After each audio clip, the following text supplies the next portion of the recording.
Bríomhána diaad fi bhaintas na figiúirí nuas an beidir go bhfuil branda na Gaeilge éirí níos láidre idir mar tá teanga na Gaeilge éirí níos laige. Sa déanamh se dúirt 1.1 milliún duine go bhfuil labhairt na Gaeilgecha.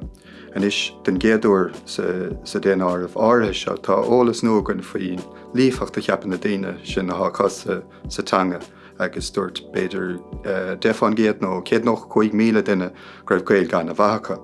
Agus tógur gur dáiscéile sin mar gílann sé go bhfuil annach chuid an bobbal a thabhlaíonn tácht leis an teanga.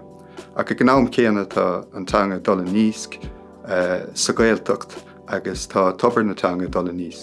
Mar sin is léir go bhfuil tácht mhór himbalach nó cultúrtha nó héad na féinúlaachta buint leis an Gael an dána chuid daoine sa stáitse ach níl rudaí chomh maisin sa Gaeltacht ná níl rudaí chomh maisin ó hebh líon na gcainteoirí léithú le Gaeilge les mudan gur sa dachas sa stát. Timpeall 72 míle duine sa stát go léir a dúirt go labhrann siad Gaeilge les mudan gur sa dachas gach lá agus timpeall 5 míle a dúirt amhlaigh sa Gaeltacht féin.